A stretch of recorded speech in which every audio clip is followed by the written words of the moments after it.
So the political philosophy of data, institutions, algorithms, and formats. Laura mentioned my book, How We Became Our Data, which is a genealogical history sort of after the fashion of Michel Foucault of the ways in which, some of the ways in which data have become political over the past 100 or so years, with a focus specifically on how data is increasingly defining who we are as subjects. And the project itself, the book, and then this is a paper kind of pulling out one thread from the book, is very interdisciplinary and intentionally so. I'm trying to sort of speak to a broad literature in new media theory, critical data studies, and then of course, philosophy kind of coming out of my genealogical and critical theory roots. And I don't often get a chance to give a talk about this kind of work to a philosophy department. So I'm very happy to be with like-minded philosophical colleagues, which of course implies that you know, our like-mindedness as philosophers already implies disagreement and debate. So I look forward to that. And I want to actually, since we're all philosophy here, I want to start kind of at the end, and I'll jump around a little bit in my presentation, but I want to just sort of start with the philosophical bearings that I'm approaching this work from, what I'm calling here methodological bearings.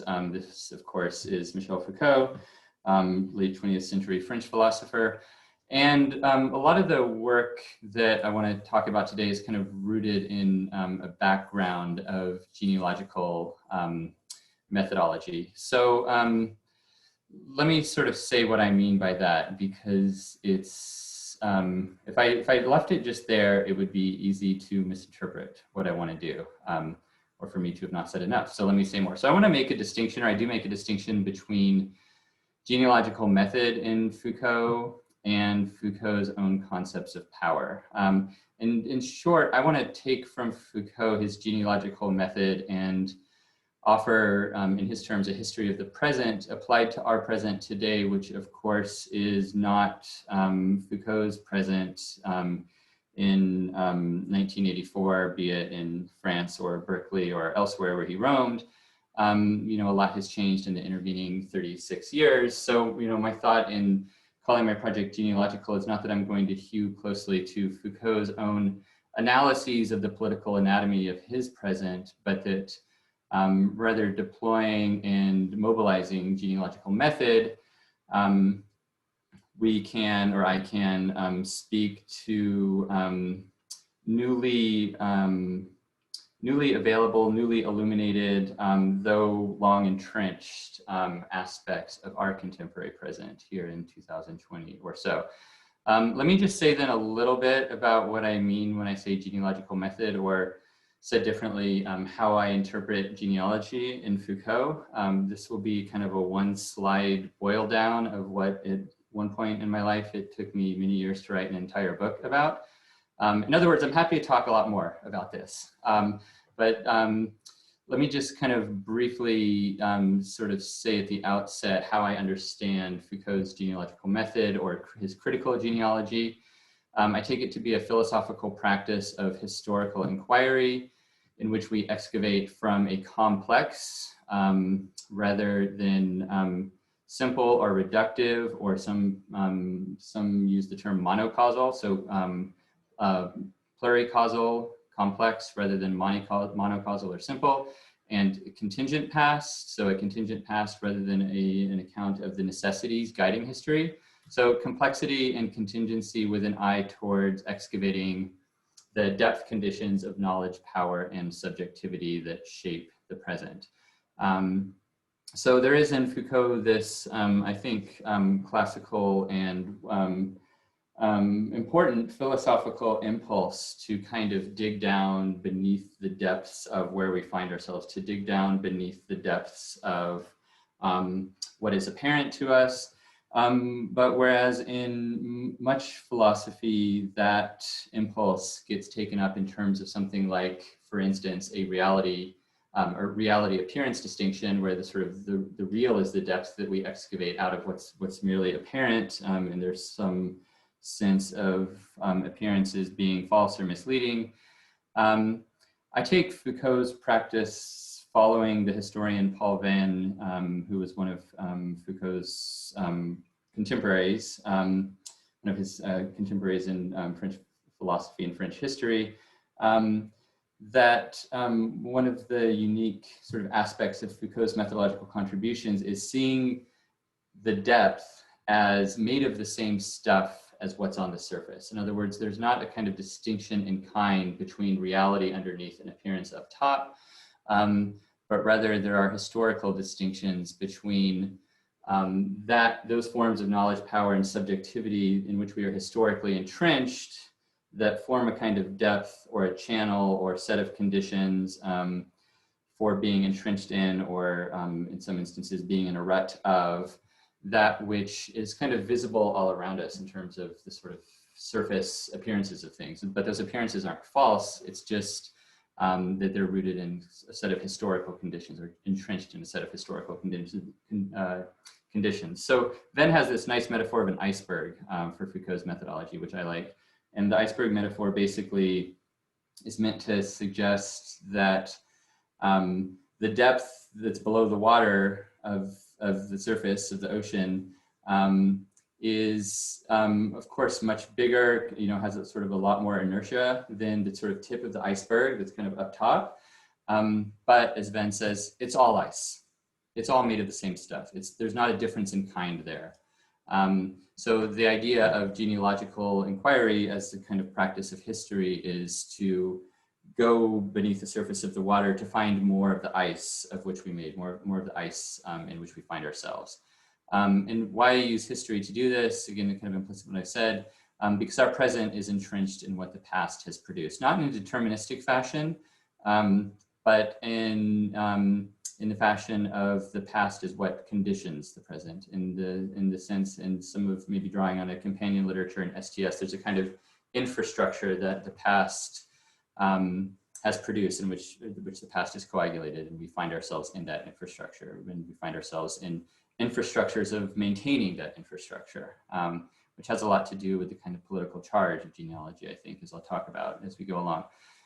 So for example, we've inherited specific techniques or technologies that shape knowledge and power.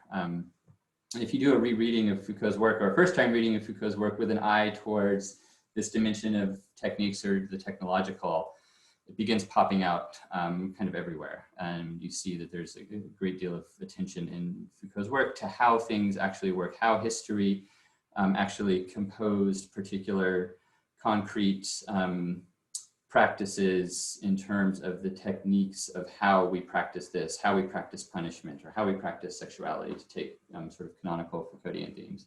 And those techniques, again, are maintained into the present and are part of how the present continues to reproduce the past.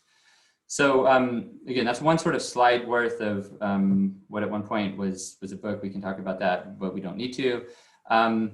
And I want to make a distinction between those kinds of methodological aspects that I pull from Foucault, or at least that I take myself to be pulling from Foucault, and then distinguish that from what Foucault himself actually said about the political present in which he found himself.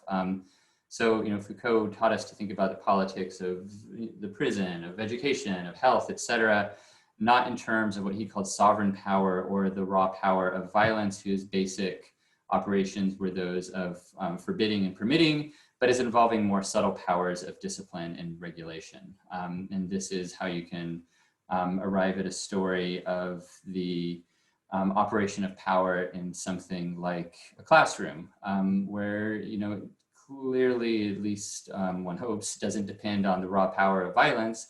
But, and I'm talking about our own classrooms, my classroom, your classroom. There are power differentials in that classroom, and it depends more on disciplinary aspects and the disciplining of bodies and the disciplining of our subjectivity, which doesn't lean on violence, but leans on a whole different set of operations.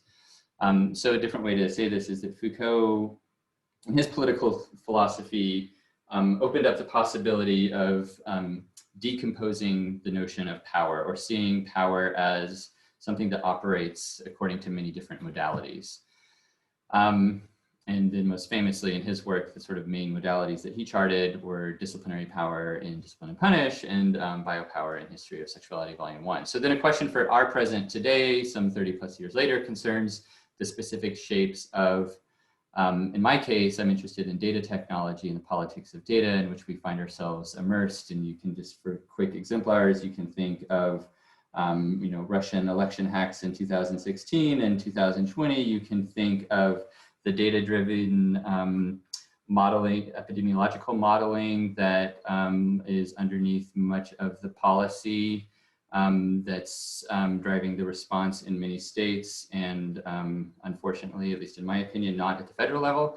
But this is a sort of data-driven set of policy responses. So there's, data is very much, or our politics are very much immersed in data in different ways. The claim, by the way, is not that all of our politics is reducible to data or something, but rather that the data and data technology are substantial in contemporary operations of power. So the question then the Foucauldian like myself wants to ask is, okay, well, is that disciplinary or biopolitical? Should we assume that, for instance, data surveillance or data valence is much like the disciplinary surveillance of the prison? Or, and this is where I want to go, should we conduct our own empirical genealogies of data and find out? And I take Foucault himself to be an empirical and suitably qualified empiricist philosopher, such that these questions are really empirical questions. So we need to find out. We need to not just kind of assume in advance of inquiry that disciplinary power explains the powers of data in which we find ourselves today. So that's kind of a brief orientation of what I am and am not pulling from Foucault. So now let me kind of make good on what I'm promising here and go back to where I want to, where I often start the talk when I'm not in a room full of philosophers, and ask this question: how do we study the politics of information, or how do we study the politics of data? And I take this to be a question about methodology, methodological categories, and fields for inquiry in the sense just explained. It's a set of methodological questions for me.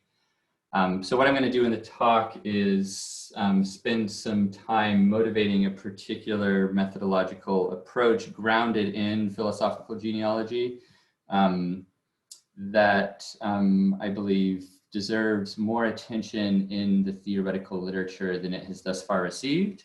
And then from there, toward the end of the talk, I want to give a little bit of flesh to the case that I'm making for this particular kind of analysis by turning in genealogical fashion, I hope, to a historical exemplar of the kind of politics of data that I'm thinking about. And the historical exemplar that I'll be drawing from is 1930s and 1940s redlining practices, which I'll explain in detail when we get there.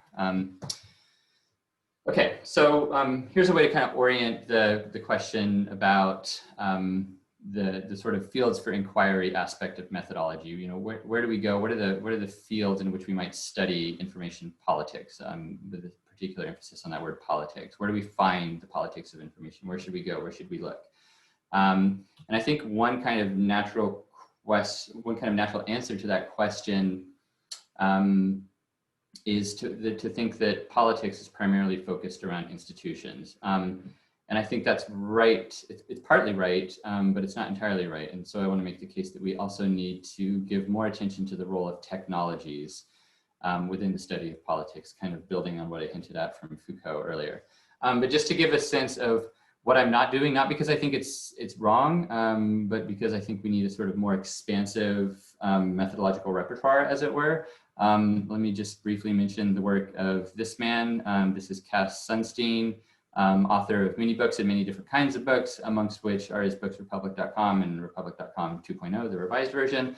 And in these books, which Sunstein published before he went on to be a technology czar in the Obama administration, are asking questions about how data technologies change traditional political forums or processes such as elections and political deliberation.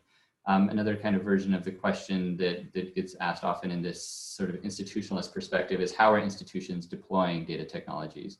So this approach takes a kind of pre-articulated conception of the political, again, as primarily institutional, and then asks, well, how are data technologies changing that? Or for instance, how is social media changing the way that we conduct elections? How is social media changing the ways we conduct political deliberation?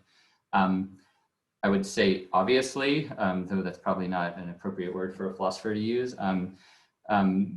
But if it were, obviously, we need more attention to these kinds of questions. These are important questions to be asking. I think the recent presidential election is just a very clear case in point that the ways in which social media are or may be impacting the quality and nature and level of participation and breadth and inclusiveness of participation in matters of public deliberation is something that really needs our attention right now. So I take this kind of work to be important.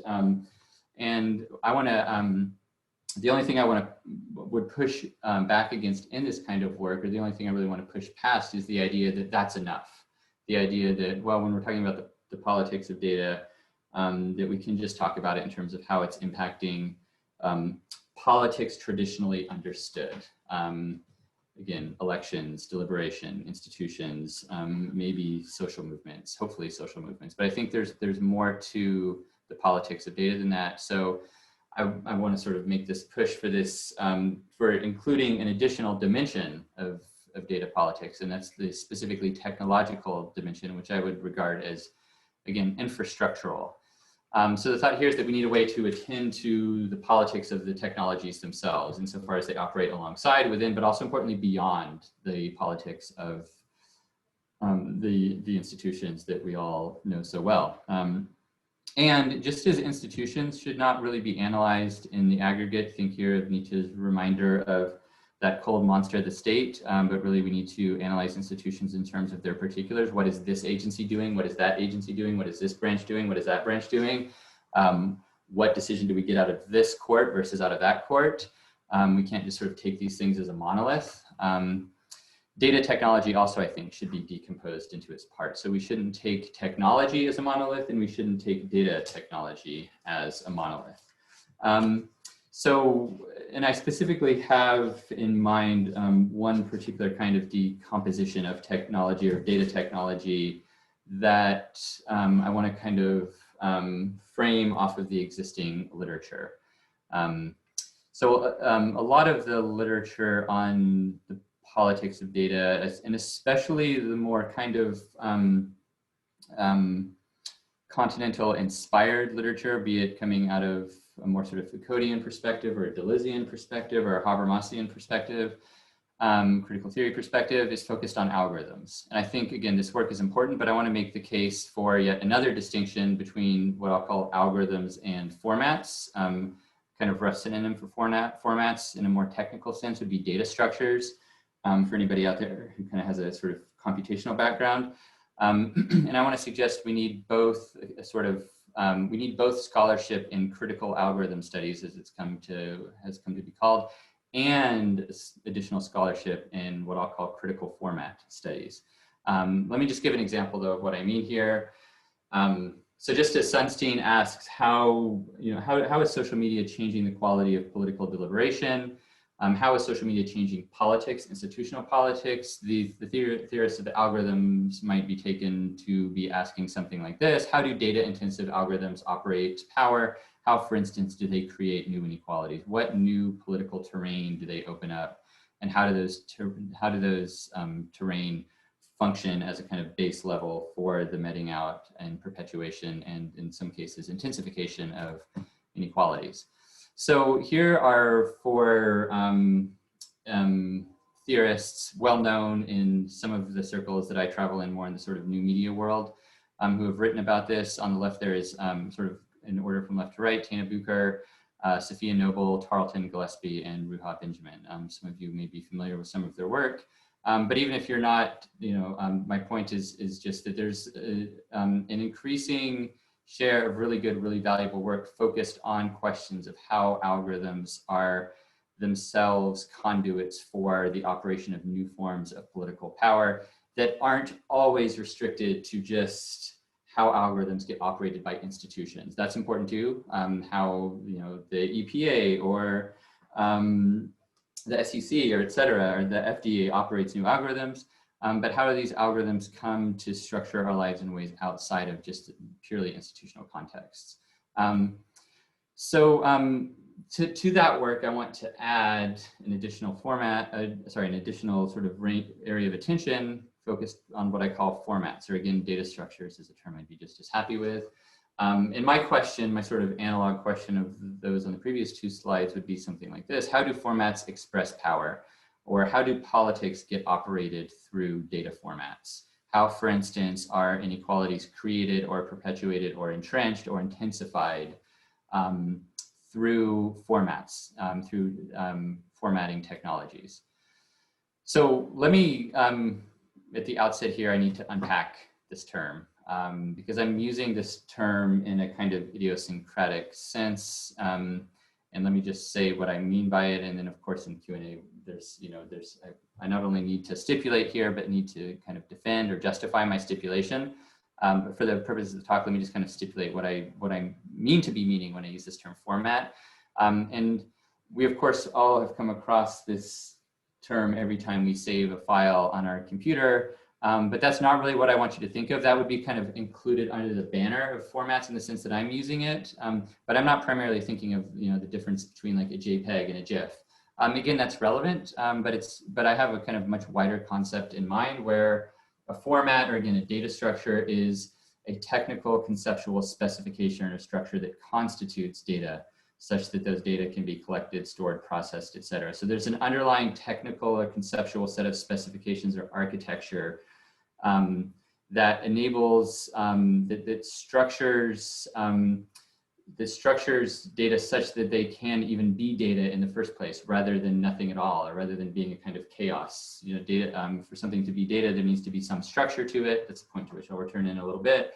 And that structure is given by a set of technical conceptual specifications. And my term format is really just a reference to that. In terms of the sort of computer science side of things or information theory side of things, this point would be, I think, fairly easily granted to me if it just said that a format is a technical specification or structure that constitutes data. So kind of one of the philosophical angles that I'm adding in here is that, I don't know if I want it to be an analytic point, but I would want to say something like, in all of the ethically and politically salient cases, in all of the sort of most important cases, there's also a conceptual dimension to this specifying or this structuring, such that it needs to be seen as technical conceptual. So I kind of want to sort of insist on the conceptual dimensions of formatting. So here's a quick example with which you are all familiar. A drop-down list from a web form. So here's a drop-down list that we've all seen, a gender drop-down list, and there's, the user who's filling out this form has two choices, and they need to select either male or female. So contrast that format or that underlying technical conceptual structure to how we can present ourselves and how we can be taken with respect to gender, or how gender can be datafied, versus this gender drop-down list, which is pulled from one version of, and I don't think this is the latest version, but one version of Facebook's gender drop-down list or gender selector.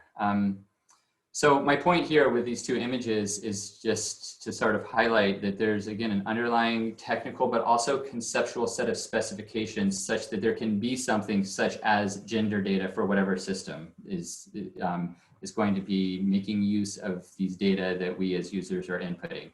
Made use of for better or worse, I'm not taking a position on that at this point, but such that there can even be data, such that there could be better or worse uses of it.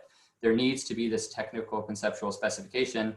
Otherwise, the underlying information technology won't even know that there is such a thing as gender data, right? In other words, there wouldn't be constituted gender data that could be collected, stored, retrieved, processed, et cetera. And then these two images are also, I hope, meant to make somewhat apparent in what I hope is a rather blatant way, the kind of underlying ethical and political salience of these formats. Just the choice between, kind of binary gender versus a more expansive range of gender identities or descriptions that a user can identify themselves with to the system. I mean, the underlying data architectures that will then harness these data about gender are in some fashion determined by the sort of bare formats that you see in front of you on the screen. Do we have a drop-down list with just 2, or do we have a more complex selector with a whole multiplicity of options? So, there a lot more would need to be said about sort of actually kind of discussing the ramifications and implications of that. But I really just want that to be kind of a quick example that I hope makes fairly apparent what I'm kind of thinking about when I'm talking about formats.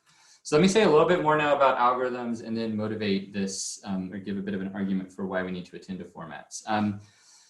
So I mentioned the 4 theorists a few minutes ago in these theorists, and there are a number of others that are just sort of 4 kind of standouts in the field. I've done a lot of work, a lot of valuable work identifying a number of sites of political and ethical concern in the deployment of algorithms. So some sort of familiar debates or some familiar recent sort of area of foci in the scholarship include algorithmic bias, algorithmic opacity, and algorithmic authority, with the parentheticals there sort of speaking to the kind of some of the underlying ethical concerns.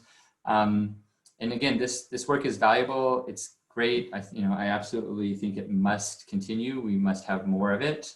But at the same time, this work is, if we want to sort of call this work critical algorithm studies, it's kind of the first wave in a recent spate of literature in a kind of wider domain of what we might call critical data studies. So to say that differently, the emerging interdisciplinary field of scholarship known as critical data studies, its first wave has really been articulated primarily through this work in critical algorithm studies. And I think that that is needlessly limiting, and again, not to the detriment of this work on algorithms, but rather, I would hope to its sort of possibilities, speaking to its possibilities, we need a kind of more expanded array. Though sometimes there is in this literature certain conceptualizations that I find a little bit confusing insofar as, for instance, a lot of this literature isn't technically precise when it attributes to algorithms what are in fact problems of data structures or problems of formats. A different kind of way to say that in a slogan would be that a lot of what gets called algorithmic bias is really a training data problem. So algorithmic bias is really, in most instances, not all, but algorithmic bias is in most instances actually what I would call format bias. And I think when we're studying technical artifacts, it behooves us to be attentive to the technical specificities of those artifacts. Otherwise, we're going to kind of be speaking past the designers whose work we're hoping to either improve or limit, or whatever we're hoping to do with it. But it needs to be technically precise. A different way to put this is to say that a lot of this literature uses the term algorithm as a mere metaphor for computational systems writ large. But computational systems are not only algorithms. There are lots of other things going on in computational systems, lots of other things going on in data technology, including formats and formatting. Let's see, let me skip a slide here and kind of motivate this a little bit and make a case for the need for this shift from algorithms to formats, which I want to sort of put this forward as an internal critique. In other words, I want this to be motivated by the literature in critical algorithm studies itself. So with that in mind, 2 reasons why anyone who cares about algorithm politics or algorithm ethics should also care about format politics or format ethics. One has to do with a technical point concerning the operational priority of formats to algorithms. And the pardon me, the other has to do with far greater prevalence of formats. Let me just drill into this first point here, which is somewhat of a technical point, but I'll try to kind of make it in non-technical fashion. And then we can dig more into the details if people want to get into the technical weeds of things. I think of formats, or again, data structures, as important to an analysis of the social implications of data technology, in part because data structures or formats are, again, operationally prior to the deployment of algorithms. And this is a point that gets made early on in sort of formalization of computer science as a field, or relatively early on. This is Nicholas Wirth's 1976 book, Algorithms plus Data Structures equals Programs. And if Wirth's titular equation here is correct, then it's striking that there's a lack of attention to data structures, or again, what I'm calling formats, in the recent scholarship on the politics of data, insofar as that scholarship, or the first wave of it, is focused entirely on algorithms. So for example, communications theorist Tina Bucher, who I showed a picture of a few minutes ago, she cites Wirth's book in her 2018 book titled If Then, Algorithmic Power and Politics, which is a wonderful book. Nevertheless, as soon as she cites this book by Wirth, her next sentence is that, quote, the focus in this book, i.e. in her book, will almost exclusively be on algorithms, end quote. So my question is just this: why adopt a narrowing strategy for a complicated technology? I would agree with Bucher that an analytics of algorithmic power is necessary, but at the same time, I would argue that attending exclusively to the algorithm is not necessary, and in fact won't be sufficient for the kinds of work that we would want to do for a political philosophy of data. And this is in part because such exclusive focus may even be conceptually and computationally inoperable. So if you open up Wirth's book, you'll find him stating, amongst other things, that, quote, the structure and choice of algorithms often strongly depends on the structure of the underlying data, end quote. And he even calls algorithms and data structures, or algorithms and formats, inseparably intertwined. These are his words. So my thought is that if he's right, and this being a sort of foundational textbook in computer science, I'm going to take him at his word. The political theory of data requires an interrogation of both the algorithm and the formats that are intertwined within the politics of data computation. So formats, just like algorithms, contribute something unique to the exercise of power and politics through data, and we ought to put ourselves methodologically in a position to study that something unique. An additional way of making this point is through Claude Shannon's work. Shannon is widely known amongst a sort of very small set of new media and data technology nerds such as myself, but also really anybody who works in this on the more sort of technical ends is aware of the term Shannon information, which comes from this 1948 paper, A Mathematical Theory of Communication. Shannon there offers basically a quantitative definition of information as a measure of choice in a communication system. And I'm not going to run through the argument here, but I'm happy to return to it. But the basic thought here is that just as Shannon defines for technical purposes information in terms of measure of choice, I think that the concept of formats that I'm operating with speaks rather precisely to that through the example of something like the drop-down list. If you have a drop-down list with 2 options, that gives less information in Shannon's sense than would a drop-down list with 5 or 10 options. Correlatively, a drop-down list with 1 option, in other words, a web form that to which you can respond in only one way, and there's no choice not to respond, won't give any information. It would be, as Shannon offers in one of his examples, akin to a machine that can only emit a continuous tone. Such a machine could not give information. My point, kind of following Shannon, is that formats or data structures specify the minimal structuring whereby choice, that is, information itself, is made possible. So I'm happy to return to those points if people want in the Q&A, or I'm happy also to leave them behind in the weeds of information theory. Let me turn to another reason why I think anyone who cares about algorithm politics should also care about format politics, and that has to do with the far greater prevalence of formats.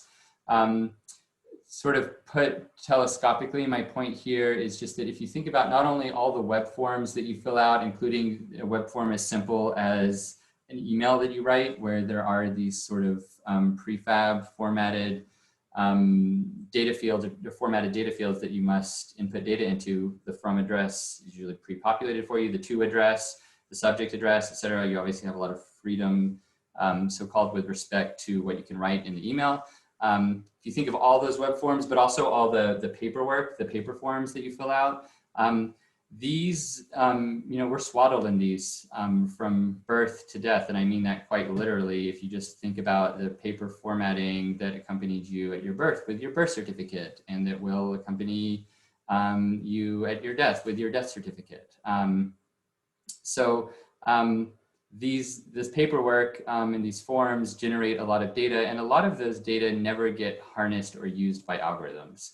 And to say that a little differently, we constitute, collect, store, retrieve, and distribute a lot of data about persons that never gets algorithmically processed in any significant sense.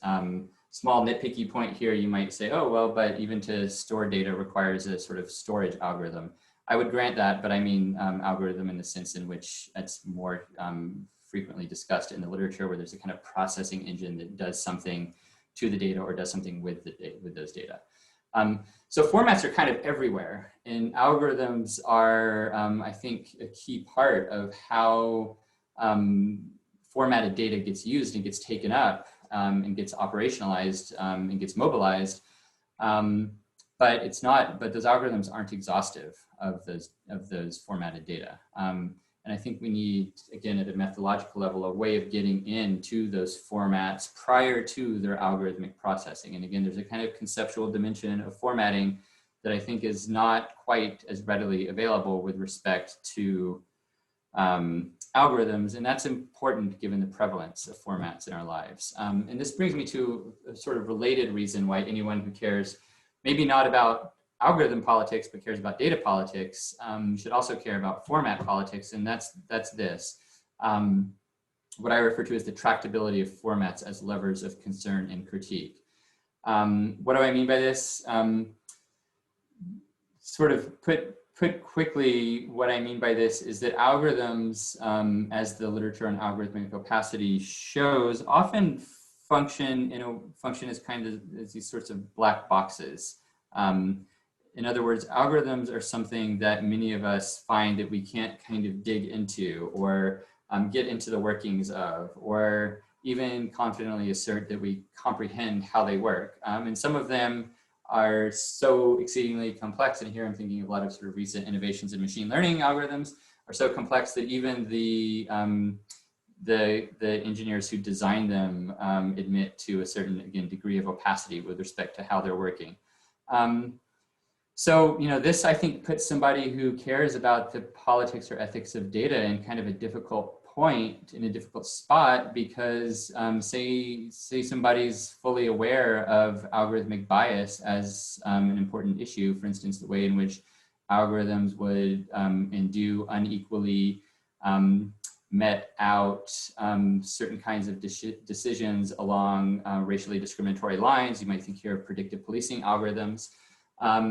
If somebody's concerned about that kind of bias in algorithms that get used by police departments, it's, for most of us, many of us, and I don't even need my argument to be that strong, it could just be for some of us, that it's, it's not easy for us to see a way into, well, how can we change these algorithms?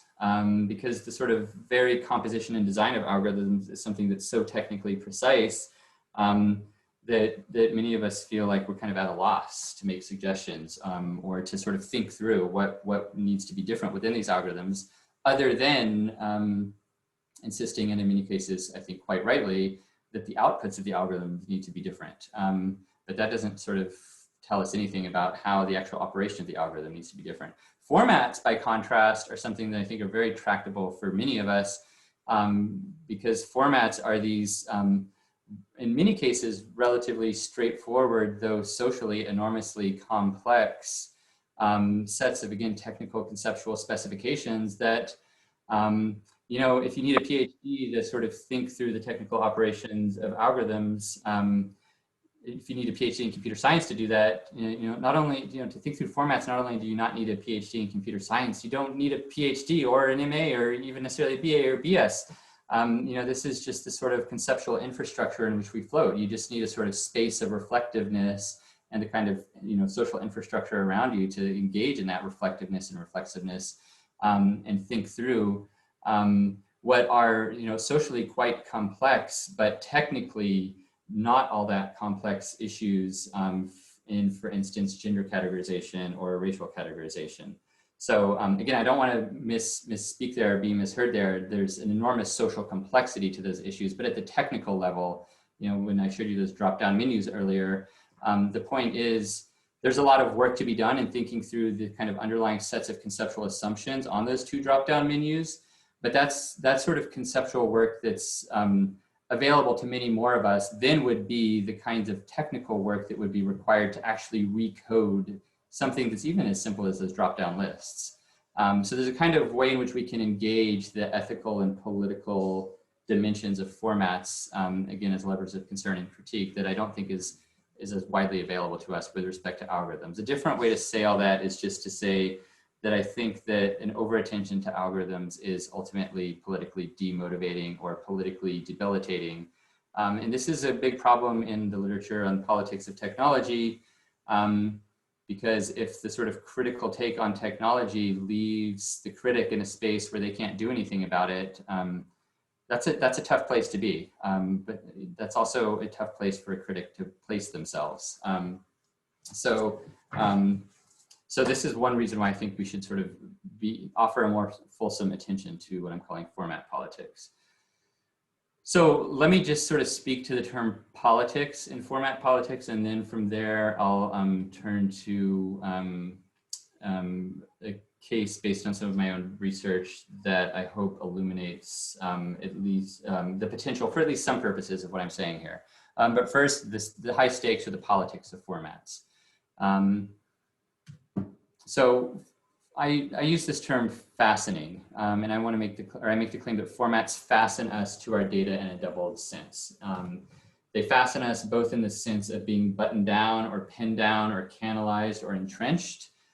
We get fastened to the gender labels presented to us in gender dropdown list after gender dropdown list after gender dropdown list. But these formats also at the same time, they speed up or they quicken or they accelerate our interactions with one another, our interactions with bureaucracies, and even our interactions with ourselves, because we take these labels and, you know, per sort of Ian Hacking style looping effect, we kind of take them up into who we are, we take them up into our perception of others, and they quicken the pace of our interaction. So a quick example of this would be the prefab formats on your favorite social media platform. You get both fastened in the sense of being pinned down to its formats. Notice how your profile, for instance, on Facebook, looks almost exactly like everyone else's profile. At the same time, those social media formats quicken your interactions, as for instance attested by all the notifications that have been tingling on your phone during this talk.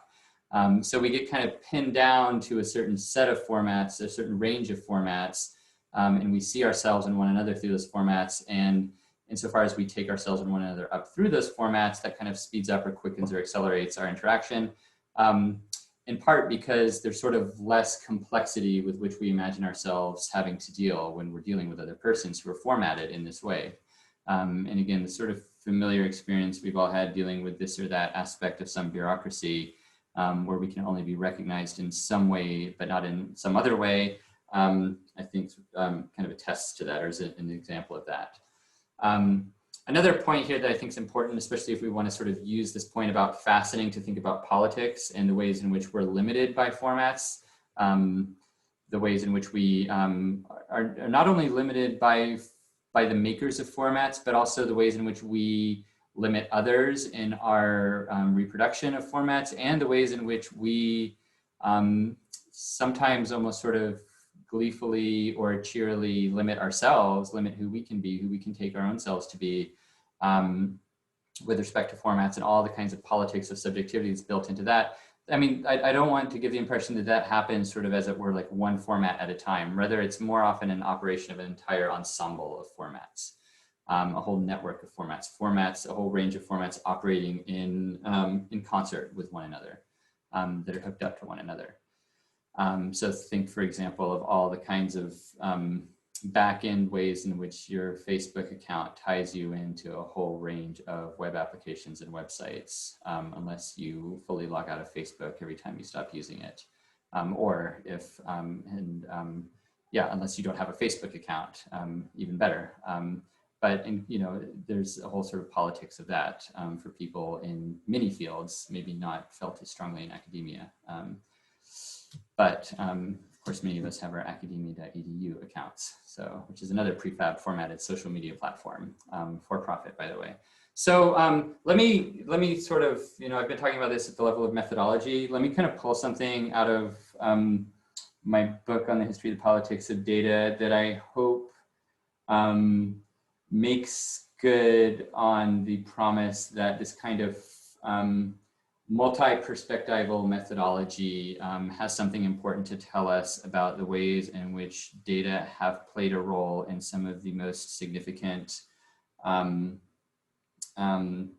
political processes in our recent history, and significant in a sense in which they're very much still with us.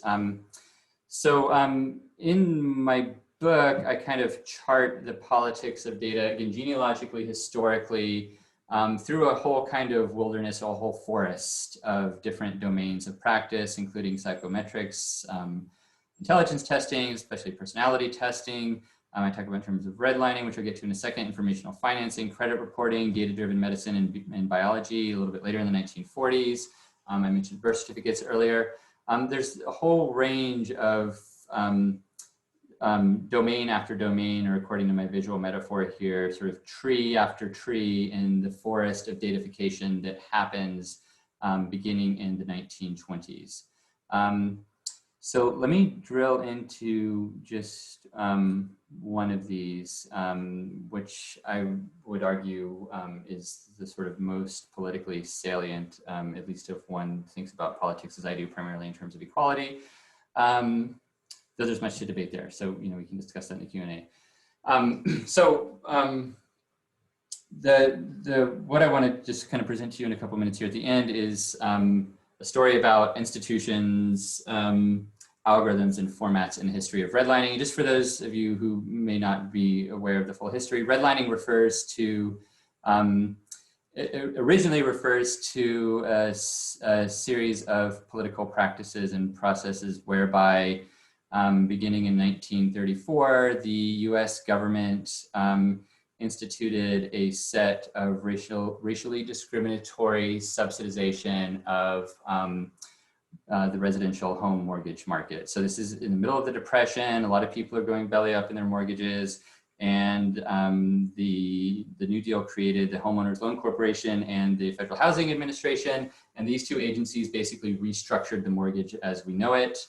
And the mortgages that anybody who holds a mortgage today will typically hold, you know, a 30-year, 20 or 15-year mortgage. This very much is an artifact of the New Deal. Before this, mortgages were often sort of 5-year term loans, and then you do a balloon payment at the end and get another mortgage to make the balloon payment, et cetera, et cetera. This wasn't sort of financially workable for a lot of people, so the government decided to restructure mortgages and at the same time heavily subsidize them and guarantee them. However, their practice of subsidization and guarantee was patently, plainly, and transparently racially discriminatory. As you can see, for instance, in this, this is one of the sort of famous redlining maps of a city not too far from where I live. And the term redlining gets its name from the fact that the HOLC helped produce maps like this. You know, I know there's one for Detroit, not too far from you all. There's one for, you know, almost every major American city.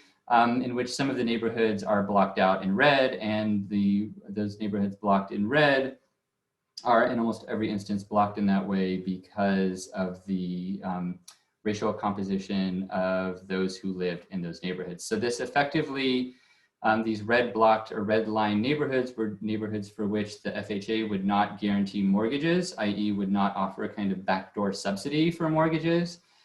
And the effect of this was a de facto policy of discrimination in lending against non-white applicants for mortgages, and specifically for Black Americans applying for mortgages. And again, all this happened in plain daylight, in the light of day. There's a kind of other argument I have sort of writing on that. I mean, a lot of the work in the literature on algorithms says that the solution is more transparency. I find it tough to take that seriously, given that the most racially inegalitarian practice in the history of the US in the 20th century is one that happened, again, in plain daylight. Transparency would not have helped at all with redlining. It happened in full light of day. So this is something, the story of this is primarily told through institutions like those I mentioned, HOLC, FHA. Some of you may know some of the literature on this. And a lot of this literature makes the following assumption that institutions are the only sites where real politics happens. And when they make this assumption, these institutionalist approaches tend to neglect the politics of the technologies themselves. And that's, I think, what we need more attention to. And again, I don't want to make this point to the detriment of the existing literature. Like, for instance, this is Elizabeth Anderson, her work on this, on redlining in the sort of broader context of US segregation and the history of segregation in the US in her book, Imperative Integration. This is valuable work, and I very much think that Anderson's more empirical style approach to these kinds of questions is where philosophy needs to be going. I kind of get there through a very different route, through Foucault, though like Anderson, I'm also influenced by John Dewey and the pragmatists. This is Chloe Thurston, a political scientist at Northwestern. She's also written on a lot of the kind of practices of resistance implemented by NAACP and other organizations to redlining, and sort of the complexity of redlining that's often missed in some of the standard institutional histories. But in both of these approaches, we don't get a lot of attention to the underlying technologies themselves. So what I think we need attention to are following the existing literature algorithms, the way, for instance, there are weighted ratings that are built into valuation of properties, that then such that some would then get lined in red, some would then get blocked in yellow, some in blue, et cetera, as per the bottom image there, the map. And this is just a sample from a government publication. This is a 1938 FHA underwriting manual. So this is the manual that assessors would use to assess the values of properties, and coded right in there on the second line, protection from adverse influences. If you read through the manual, that includes what they call the racial composition of neighborhoods. So you get quantified and coded in there an algorithmic weighting of race as a factor in real estate valuation. We need attention to that. Some of that story has been told, but we also need attention to a part of the story that hasn't been told, which has to do with this. And this is my final slide, formats, which I argue fasten us in my double sense of pinning down, but also quickening our relationship, especially in this case, to bureaucracies like those who produce this form. This form is produced by the FHA and Works Progress Administration in 1936. And this was a form that was used by surveyors who went house to house in many major American cities to collect and really, I would argue, to constitute the ground level racial data that would then be used by those valuator algorithms in the previous slide. And you can see here in box N, the ways in which something like race gets constituted as data, the ways in which race gets datafied. And, again, this happens this actually gets started in the 1920s, happens in the 1930s. This is, right at the moment in which there's a sort of massive shift in the politics of race in this country from the more sort of spectacular, politics of violence that was operated in the Jim Crow context to a different kind of, different kinds of racial politics, which would operate much more subtly, which would operate through more subtle forms of discrimination, and which I would argue operate also through technologies like formats. And it's very much the subtlety of those formats and their simultaneous visibility in the plain light of day, but also our sort of collective inattention to them that helped make possible, again, what I would argue, and here I'm just parroting Ta-Nehisi Coates in his great Atlantic piece, The Case for Reparations, what was the, again, one of the most race inequality producing practices in the history of the US, in the very midst of what Coates remarks as the greatest opportunity for wealth accumulation in the history of the country, which is the home mortgage market, the home ownership market in the middle of the 20th century, which was heavily subsidized for whites, and therefore was a discriminatory practice against non-whites and especially African Americans. So there's a lot more to say about that. There's kind of a lot to say about how box-in is constructed such that you can only check one of those three checkboxes on the right at the same time. In other words, you can't have mixed race households according to this form. And there was a kind of real estate equivalent of a one-drop rule. And sort of all those background assumptions speak to what I'm talking about when I talk about the conceptual dimensions of formatting. So despite there being a lot more to say there, let me just stop myself at this point and come to my final slide here, which is just a slide to say thank you. I look forward to your questions now. And also here's my email address at the bottom if you want to email me any questions later. I'm happy to discuss. So thank you for your time, everybody.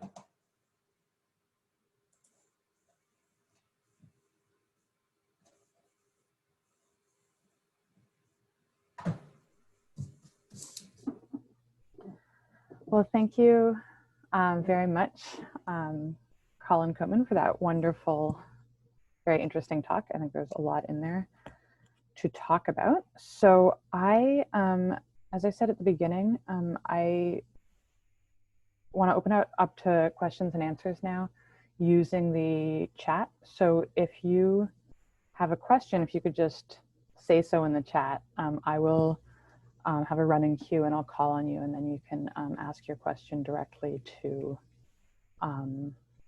Colin. And if for whatever reason, I'm seeing, there's a lot of black screens here. So if for whatever reason you don't want to talk or you just want to type in your question, I can also read it for you if you prefer that. So I'll just give people a second to think.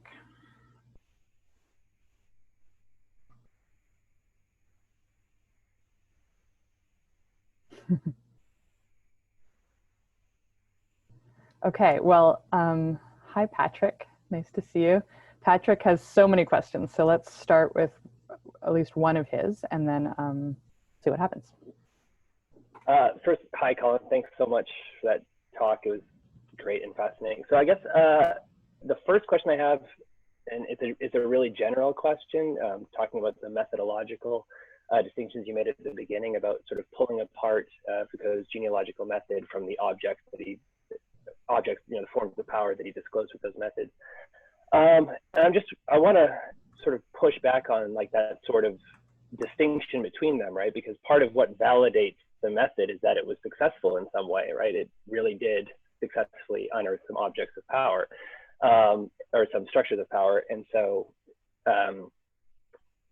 so I'm curious as to what you see as successful in that, because to my mind, part of what is successful about it is that he discloses forms of power insofar as they sort of are, act back upon us and shape our own subjectivities. That's not a particularly novel insight, right? And so I was just wondering if you could expand on, right, the sense in which data politics, which I understand as a form of politics, right, sort of fit into that Foucauldian model. Like, what is the self-relation or the relation of subjectivity that you see being operated in these data politics?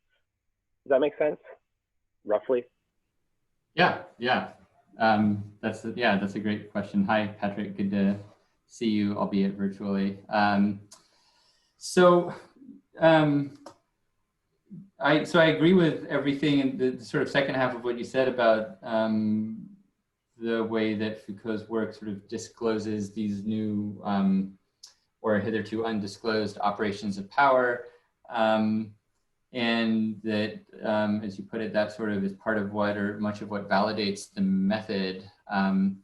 So I agree with that, but then I don't follow why that would sort of call into question a distinction, or at least an analytic distinction, between the methods and concepts, I take the concepts to be something like the, to sort of use some of the metaphors from my talk here, the concepts to be something like the output of the method when it gets operationalized in a field of inquiry, which, you know, as I know you're aware, you know, Foucault conducted his work by spending a lot of time in archives.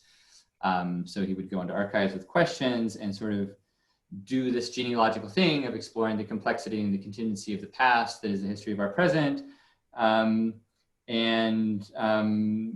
One of the sort of yields of this was in the mid-70s an account of disciplinary power as part of the sort of underlying dispositif or structure of prisons, but also sort of a whole host of social institutions. And yeah, you're right to say that an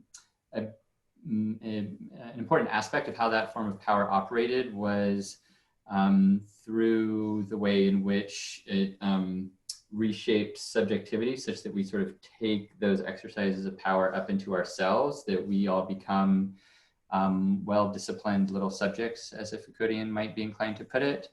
And I think that that's also at work in the context of what I would call infopolitics or infopower.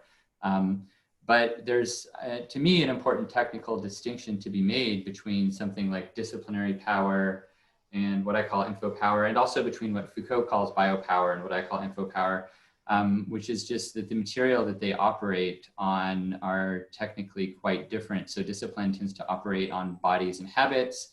Biopower tends to operate on, at least according to my reading of Foucault, living populations. And infopower operates on what I call informational persons, or data subjects, or we insofar as we are the subjects of our data. And these are not meant to be exclusive accounts. I should be clear that Foucault's point, for instance, was never that we have become a disciplinary society. I think a sort of careful reader of Foucault could dig through his work and find maybe two passages where he kind of almost seems to suggest that. But in other places, he's much more careful and says, look, what I'm interested in is a kind of triangle between the sovereign power of the state and its violence, and disciplinary power and biopower. So he has what I call a sort of layered approach to power. We get different kinds of power layered on top of one another. So my argument is that with respect to these new data technologies, which are actually quite old data technologies, and that would be part of my point, we get the emergence of an additional layer of power that's only just now becoming visible, even though we've been entrenched in it for quite a while. So I would think that, again, the kind of way in which subjectivity gets reshaped or reformatted through these technologies is part of the story with respect to both discipline and infopower, but that doesn't make them thereby equivalent to one another. I have a quick follow-up, but if we have to move on, then that's totally fine. Go for it. Do a quick follow-up, and then I'll have Jeremy go next. So yeah, to the point about distinguishing the concepts from the tools, the point's taken. I guess the worry is that, well, if the concepts that one arrives at are only so transiently fleeting that within a few decades, right, of just time passing, they're not our problems anymore, it might make one wonder. And so that's just the point. And I guess, you know, and this is, I guess, a bigger question. I have a sense of what a body is, and I have a sense of what a living population is. I would like, I just was hoping that maybe informational person or data self or subject could get fleshed out a little bit more, because I don't have the same sort of intuitive handle on what that is all. But yeah, thank you so much. Yeah, I mean, I would agree with you that if the concepts are fleeting, then they therefore have less weight. Again, I don't take Foucault's discipline to be something that, as it were, has like gone away. You know, I think we still live in a society, many practices of which are primarily disciplinary. With respect to what I'm calling infopolitics, if it turns out that it's fleeting and we no longer live in a context where formats are fastening us in 20 or 30 years, then that just means that this one book I wrote had, you know, I would argue had to hold on something, but that something dissipated. And there's no way to kind of control that. So I would agree with your point there. You know, there's a sort of luck, good or bad, that sort of one takes in philosophy when one goes at least partly empirical. Yeah, sort of the intuitiveness of like a notion like data subject or informational person. I mean, I don't know. Yeah, I mean, what about your social media profile? This is not your body. This is not a living population. Maybe you don't have a social media profile, but they're sort of widespread enough in the culture that you probably have a pretty good understanding of what it's like to be 15 and sort of at home with, you know, in a pandemic, and you have one other friend you can see in person, and you live the rest of your life through your social media profiles. And this is your age of maturation, right? Or whenever it is, 15, 12, you know, 8-year-olds right now, whatever. Like you get to, we sort of live our lives through these data. And so in the literature, a lot of people call this sort of our data doppelganger. Bernard Harcourt, the political theorist, also Foucauldian, will call this their data doppelganger. Our digital double is a term that some people use. My argument is a little different. I don't see this as a double of who we are. I see it as who we are. In the same way that our bodies are who we are, or our membership in a species or population is who we are. In other words, for me, I don't have a sort of set of philosophical commitments to an underlying concept of human nature that is the real us or the real me, that then these data would double. Rather, I see us, just as power is layered, I see subjectivity as layered, as historically layered. And for many of us, I would accept that our bodies are kind of the most intuitive layer, but I see that as a historical artifact. And my evidence for that would just be to turn to volume 4 of Foucault's History of Sexuality, or many other writings on late medieval Christianity, where like the notion of the body that we operate with today is extremely foreign to, you know, at least a certain swath of the history of Christianity, where there's this stuff called flesh that is sort of very much a container for, and transient container for who we really are, which is our soul. And I'm happy to admit that we are our souls as well. I mean, I'm sort of willing to grant people whoever they take themselves to be. And my point would just be that for many of us, and I don't have to make this as a totalizing claim for everybody, but for many of us, we increasingly live our lives through the datafied aspects of ourselves, our sort of our informational selves, be it on Facebook or in more limited fashion. But it really does get a hold of all of us through things like birth certificates and sort of bureaucratic documentation. I didn't talk about birth certificates here. But the way in which that gets a hold of us and is a sort of obligatory point of passage for all of us is very much speaks to the technical dimensions of the politics of documentation and the politics of those who are undocumented right now, right? This happens through a technical set of specifications. I mean, the politics of immigration in this country are technically conditioned by these innocent seeming scraps of paper that any parent has held in their hands, and there's a lot of weight in these thin pieces of paper. Thank you. Awesome. Jeremy?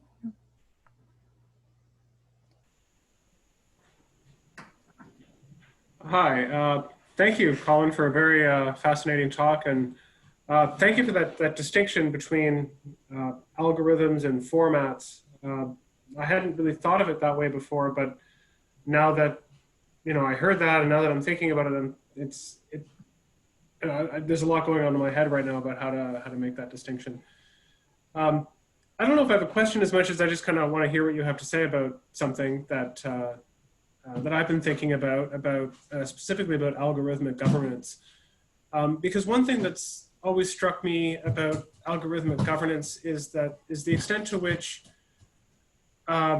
there's a kind of movement or a goal of kind of an apolitical goal, right? The goal is, in a sense, kind of is compliance, but not just compliance, but kind of satisfied compliance, right? So I liked your example of the drop-down menu, and especially of the Facebook drop-down menu, because there the goal is compliance with satisfaction, right? So like I can see myself reflected in all of these possible iterations of what it is to be a person. And so, I comply with the Facebook's algorithm or Facebook's format, I think, and I'm satisfied by that.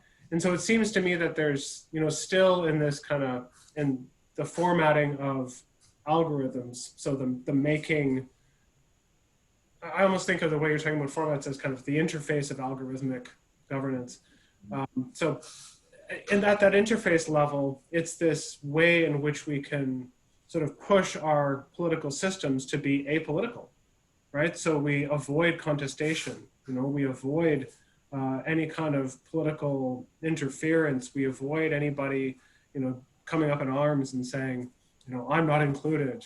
That's Rancière's, idea about what the political is that the moment where someone stands up and say, oh, I want to be included, that's the political.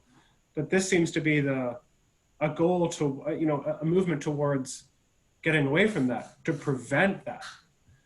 So I guess that's not really a question. I want to hear what you have to say about that. Yeah, no, that's great. I mean, thanks for that. I think, I mean, what you're saying sounds exactly right to me, that there's this, this tendency towards, yeah, you use the term satisfied compliance. I tend to think of it in terms of something like social media cheerfulness or something, but maybe we're kind of getting at the same things there. That is apolitical, or, I mean, if in saying that you mean to say that there's an appearance of the apolitical or a kind of depoliticization, then I would agree with you. I'm not sure I would want to, I mean, I don't think I myself would assert that there's not a politics there in the sort of satisfaction of satisfied compliance. I mean, in part for the kinds of coding reasons that Patrick mentioned a few minutes ago, which make me skeptical of, what in a very different literature, so not referring to Foucault, actually, the literature on adaptive preferences, and a person might sort of take themselves to be perfectly at home in a Facebook environment because they've adapted themselves. They've formed a conception of themselves in light of the sorts of categories and forms of self-presentation available there. So, that said, at the same time, I don't, one reason I go to these historical examples like redlining is because I don't want the argument to get lost in the sort of haze or fog of Silicon Valley cheerfulness, where I think it's easy for Mark Zuckerberg and others to present what they're doing as apolitical in a way that, nobody looking at the history of redlining is going to say this is apolitical. Nobody looking at it today is going to say this is apolitical. But I think underneath both is the same kinds of technical operations that lend themselves to political inequality. Though those operations are going to be different in both cases, plainly, evidently.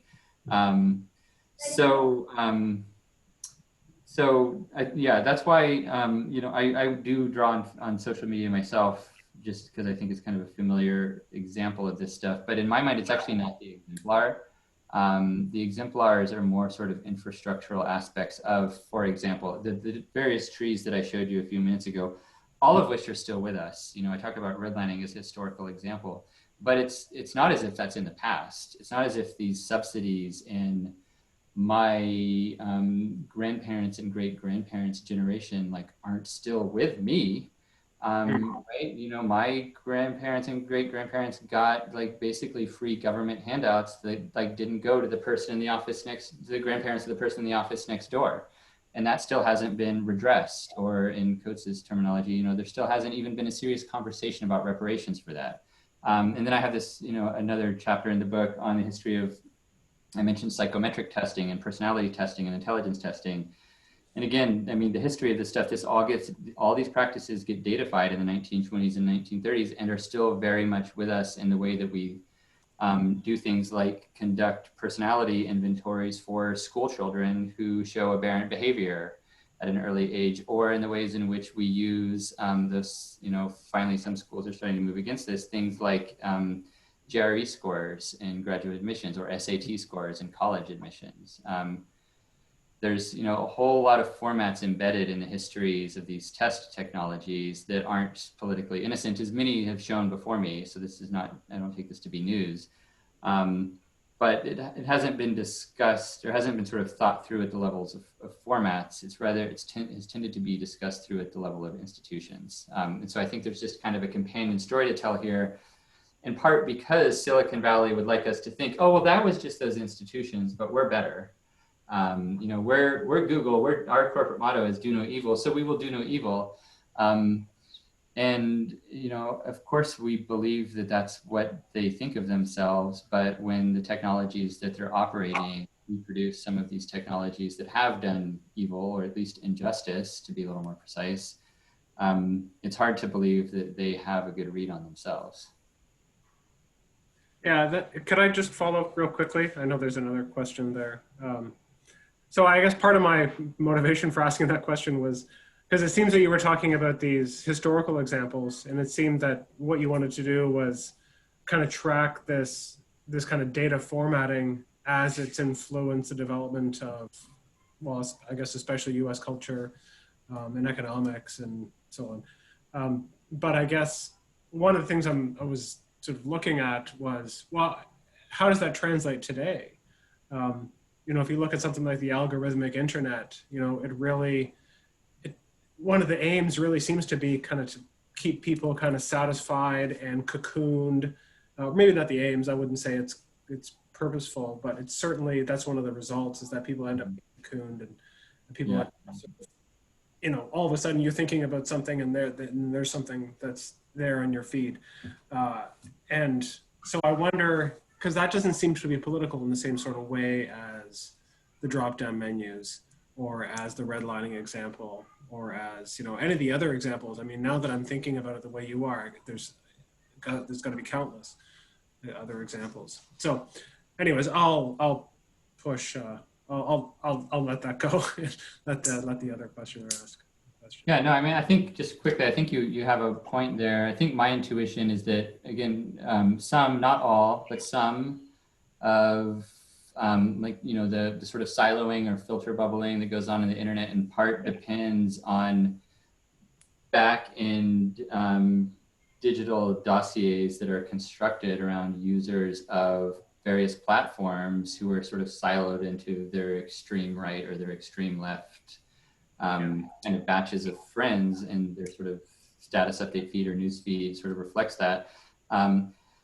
Again, it's easy to sort of think of those algorithms as pretty complex, and I think some of them are very complicated, but a lot of the sort of base level formats on which they rely aren't, again, are conceptually tractable. I mean, they're things that you and I can get our heads around. A lot of it, unfortunately, is proprietary, so we can't get our hands on it. So, you know, but kind of what I'm sort of suggesting is the need for kind of an interrogation at the level both of sort of ethics, but also, you know, you could think about this as, in sort of more political terms, as a kind of 14th Amendment Equal Protection Clause style interrogation of discriminatory impact across different kinds of classes of persons with respect to how these internet enterprises operate. Which is really just kind of a start for, like, you know, it's a suggestion about what might be done or what we might do, rather than a claim about something I might research have conducted. Thanks a lot. Yeah. John Coolidge, you ready there? We'll see. My daughter just arrived at the second. Yeah, I have two questions, Colin. Thanks for your talk. The first one, I think, Penny, stop, please.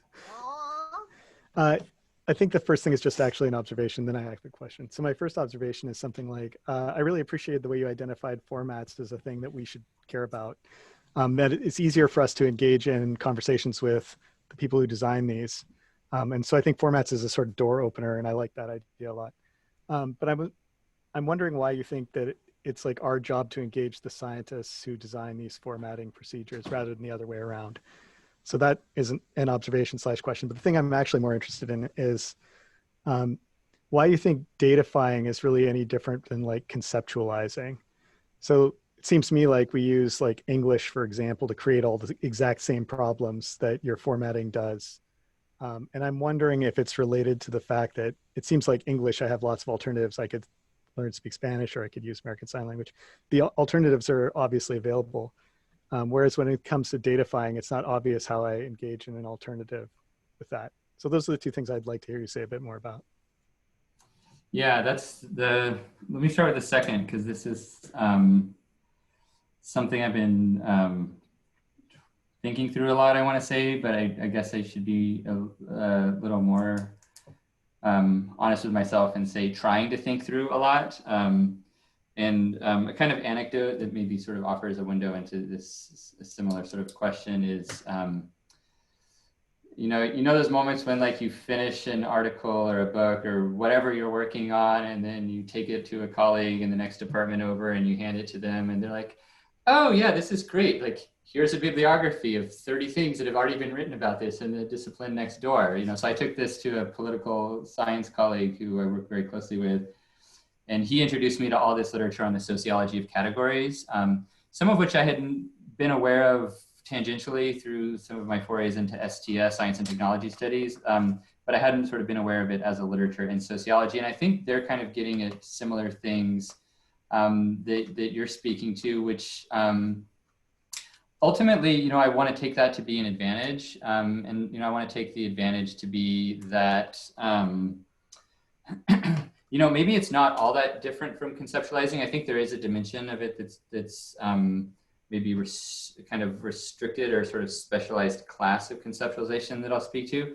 But in many ways, the thought that, this looks like conceptualization, I feel like if I could like show that to data scientists, this would be a great breakthrough, at least in terms of my conception of philosophy as a discipline. Which controversially I realize, there's lots of metaphilosophical disagreement to be had around this, but I take philosophy to be primarily the discipline that's focused on conceptual analysis, synthesis, and creation. And conceptual creation there following somebody like Deleuze. So I don't mean to sort of just restrict that to analytic philosophy, though I think the sort of, attention to conceptual specification that we get in the history of analytic philosophy is like very much part of what I want to be thinking through here in terms of what philosophy can contribute to these kinds of conversations. If datafication is either a special class of or sort of adjacent to and not fully reducible to conceptualization, it does have to do with, again, the kind of formatting dimension of it. There is an openness in speaking a language outside of highly structured contexts, like for instance, schoolrooms, where you have a lot of freedom to, for instance, create new concepts kind of on the fly. But when you interact with web forms, unless you're the designer of them, or unless you have a certain level of technical proficiency, or I guess a better example would be when you're interacting with a questionnaire that the bureaucrat has handed to you, there's no opportunity for creativity or flexibility there. There's no opportunity for conceptual innovation. You just need to sort of fill out the box, right? And we can maybe come up with counterexamples here and there, but my point would be like when you're applying for, the mortgage loan, you're not going to get creative with the banker in front of you about like, well, what if what if I classify this part of my life this way or that, just fill out the form, sir. And that's what we're going to do, at least if we're applying for a loan. So I think datafication has a kind of rigidity built into it. And then there's also a dimension of it that tends toward kind of quantification of a lot of these data, such that they can then be operationalized by algorithms. And I think that is important in terms of the connection to algorithms and a lot of this recent literature. And that literature, it like deserves its pride of place because a lot of the sort of innovations and a lot of recent what people might call, the information society, the social media society have to do with not only breakthroughs in computational capacity, but the development of different kinds of algorithms that have a sort of higher level of capacity than, a lot of the stuff that I look at in the 20s and 30s, these are very, rudimentary algorithms. I mean, it's like arithmetic in many cases. Now it's like exceedingly complex. And then why is it our job to engage the data scientists rather than their job to engage us? Ultimately, I think it's both of our jobs. That would be my philosophical answer. My sociological answer from, as someone who's placed in an institution where, the big thing on campus is data science and translational science is, it's, I'm kind of institutionally positioned as having to do that. Not in order to survive or anything, but in order to even like be in the room when we have this new data science major that's up and running. And I don't mean that to be like glib or like an easy answer, because that can be a tough trade-off to make. For instance, here, locally, we have this new data science major, and we were able to get them to have data ethics be a required course for all their data science majors. And it actually wasn't that hard of an argument to make, but it did minimally require us kind of reaching out and going over and saying, hey, here's why you need us. And they kind of got it right away. So this is a discipline where I think they're open to that. So maybe that would be kind of a way of sort of turning the question at the end there. Maybe it's not our job to engage the data sciences any more than it's their job to engage us. But when we do engage them, I think we would do well to engage those disciplines and also particular colleagues across campus who are really open to this. And on every campus, there are scientists, either in biology or psych, or some disciplines again are more open to this than others, where people are really eager for this kind of stuff and really attentive to it, and they get it.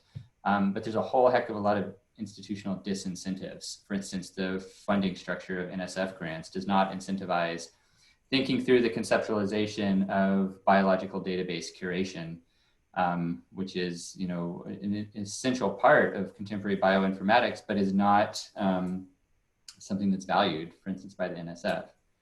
So that's kind of sort of a long, winding answer, that's hard stuff to think through.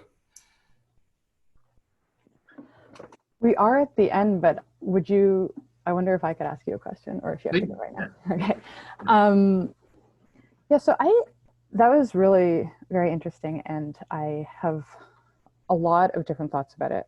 But what I was wondering kind of follows on some things Jeremy was saying and some things John was just saying, which is, I guess I'm wondering, like, when you talk about this as a site for concern and critique, I'm wondering what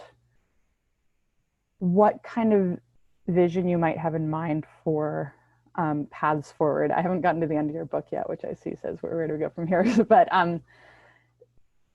so I could imagine two things, but maybe you're thinking about something completely different. So one would be something like, if we are living in a kind of datafied world in a lot of ways that we probably can't entirely get out of, like, is the question about just sort of refining our categories in better ways. So to use your redlining example, like you said, you gave what I thought was a very telling example of, you could only have a black or white household. And so we could imagine more refined boxes people could check, maybe that would look more like your gender drop-down menu from Facebook. And what political effects would that have? Would that be a kind of site for resistance? Or are we trying to imagine, I don't know, something like spaces of privacy or ways to kind of find alternatives to,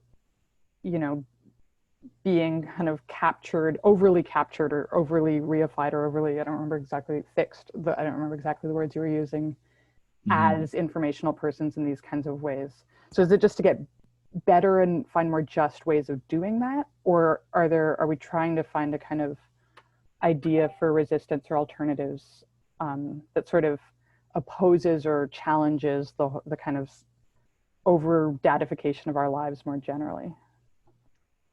Yeah, thanks for asking that question. That's the tough question I get asked every few talks. And I mean, this talk and the book, of course, like, I think demand an answer to that. And when you do get to the end of the book, you'll see that I don't have one there. I mean, I take the book to be sort of primarily diagnostic or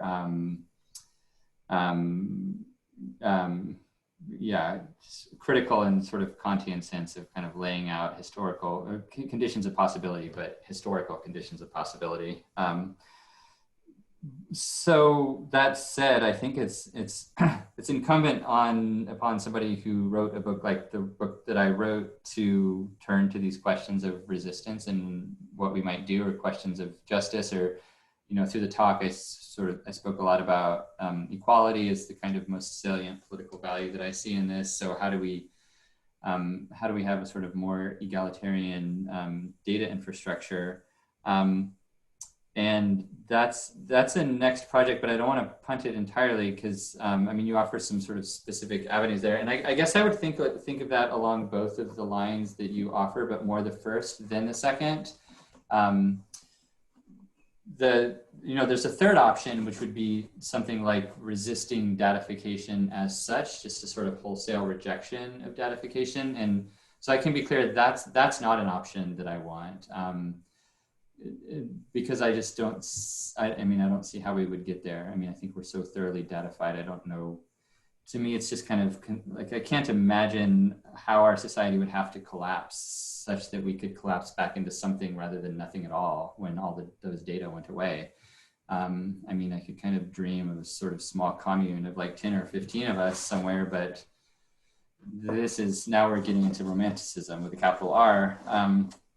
But the spaces of privacy, the second option you mentioned, I think that's one important angle or avenue, so long as it's articulated with what I said just in mind. In other words, that these would be spaces of privacy or spaces where we're not overly captured. I like that term that you use, Laura.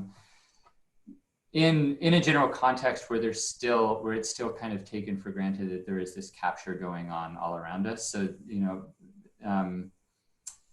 so then the thought would be privacy would be a kind of value we could pursue against the unjustifiable or illegitimate exercise of data valence or data capture. And I think that's valuable. And long story short, I kind of got into this project in part through the privacy literature. And I got into that literature through sort of canonical political philosophy questions about private versus public, going back to Mill, but also pragmatist political theorists like John Dewey. And that said, that's not the primary, I think that's a viable route. That's not the primary route I think I would pursue myself right now at this point. And I would be more inclined to the first route, a sort of refining or reforming or reconceptualizing or redesigning. I think there's sort of, I keep sort of coming around to sort of design as a discipline or a kind of interdisciplinary sort of space that's, I think, salient here. So redesigning these categories and these formats such that there can be not only opportunities for resistance, but also so that they less frequently perpetuate injustice in such blatantly obvious ways. I mentioned redlining and the transparency of it, and like it's happening all over again with predictive policing algorithms, which are being deployed by many police forces throughout the country. Chicago PD, one of the sort of most notable, also LAPD. I don't know if it's happening down the road from you all in Detroit PD or a lot of the smaller cities. It's not scaled to that size. But there's just sort of blatant injustice being perpetuated and entrenched and intensified by these algorithms. And, a lot of it has to do with the sort of base level ways in which data is formatted such that these algorithms can make predictions about who is going to be a perpetrator or a victim of crime. And again, it doesn't take a PhD in computer science or a PhD really at all to kind of grasp the basic point there, that in a history, in a context where there's an obvious history of injustice, of racial injustice in policing practices, that's going to get perpetuated by technologies that process data that were collected by those very police departments. I don't take it to be that complicated of a point. That said, it's politically quite complicated in terms of like what to do about it. So, I would think of reformatting, redesigning the categories. I don't know if I would think about that in terms of of having a box in that's more, that sort of has more options in terms of like race of a household or, you know, race of a crime victim or something. I don't think I would want to call for, you know, a moratorium on collection of racial data, at least not writ large, because there's a lot of sort of work around the politics of the census has shown those data are essential to getting federal and state resources for particular communities that have been subject to historical inequalities and historical discrimination. But there should clearly be a moratorium on the uses of those data for certain purposes. And you know, I say clearly, so I shouldn't use that kind of word. But there should be a moratorium on the use of those kinds of data for certain purposes. Just as the Supreme Court found in 1948 that you can't use box-in style data on the racial composition of households to factor into an algorithm that's going to decide whether or not you're going to give a subsidy to an applicant for a mortgage. We shouldn't be using those kinds of data in these predictive policing algorithms, at least if we can do, again, sort of 14th Amendment style equal protection clause, like discriminatory impact audits that show that they are, the effect, the consequences of these predictive policing software packages is still racially discriminatory. I mean, these are, again, I don't take this to be complicated points. I mean, these are facts. You know, this has been shown that these things continue to be racially discriminatory. So then we get into like a whole host of like, I think the most complicated political questions, which is once you have positive facts like that on the ground and a sort of ethical or moral perspective that shows that we ought not to be doing that, then how do we actually motivate resistance? And that's like the tough question. Like, you know, we all have some sense of what should be done about sort of, for instance, political polarization in this country, but then how to actually achieve that, this is a huge problem, you know, this is a huge challenge. So hopefully, yeah, that gives some, you know, it's both a non-answer and an answer to your question. Because I think that's, you know, your question is in part, you know, this question I've been asking myself of, you know, what's the sort of normativity in all of this? Like, what's the normative follow-up to a sort of methodological perspective that's kind of able to sort of pick out or diagnose like where and how, technically how these kinds of inequalities are being perpetuated. Then it's tough to sort of move from there to, and this is what needs to be done to reform that. Though I do think reformism is the right answer, at least if the main alternative is something like, let's not have data at all, you know? And I get that, I mean, but there's the, you know, the kind of, and you didn't suggest this, but it's often suggested to me, especially amongst some of the more like critically minded philosophers and political theorists I hang out around. I mean, there's this, you know, intuition, like, I'm not a number, you can't quantify me, you can't reduce me to that. Like, yes, we all accept that. Like, we all were teenagers or are teenagers, right? Like, we get that point. Of course it's true, but when you're talking about like mass scale systems, like a certain level of modeling is just going to have to take place. And to me, the point would be, what can philosophy and ethics and political theory contribute to the disciplines that are making those models, such that they're making them in ways that are either not unjust at all, or at least less unjust than they are. That's where I would kind of hope to go. Yeah, no, so thanks for the question. I obviously have like Uh-huh. dozens of different thoughts sort of spinning all around on that. Thanks for the opportunity to address that. You gave me lots to think about that I hadn't quite thought in my initial framing of the question. Especially, I like the idea of, you know, the point you made about how the collection of this data can also be used for various kinds of social justice purposes. Or you could imagine if you went the Ta-Nehisi Coates route, like you need to have the data in order to start to redress the problems. So it's not just that collecting the data is the source of discriminatory practices, though it can be used that way, but it would also probably be key to large scale sort of social, you know, movements to actually redress these or use this data in for the sake of justice rather than discrimination. Yeah, there's like a big, or I don't know, big growing subfield of literature, mostly in poli-sci, but some in history around, yeah, the politics of the census, especially racial categorization of this in the census, in the US Census. that speaks to this, I think, really well. And I was trying to Google somebody's name, but I'm not remembering off the top of my head. But findable work, and great work. And yeah, it sort of speaks to, we really do need these data, at least now, or at least if we have sort of a historically sensitive conception of justice, if we're not operating with sort of completely ideal theory. But I don't think anybody's an ideal theorist to that degree. Not even Rawls was that much an ideal theorist. So. Well, maybe I should officially close this here since we're a little over time. So thank you so much, Colin, for coming and talking to us. Thank you all for coming. It's sad. I will echo that it's sad that we can't actually be on campus in Michigan together, but it's also kind of cool that people could come from different places as well. So yeah, thanks everybody. And Colin, if you would stay and talk to me for a minute just about some nuts and bolts things, that would be great. Sure. Yeah. Thank you all for your time and your questions. And yeah, I wish I could be there in Michigan too. It's actually, I'm a native Michigander. I was born in Ann Arbor.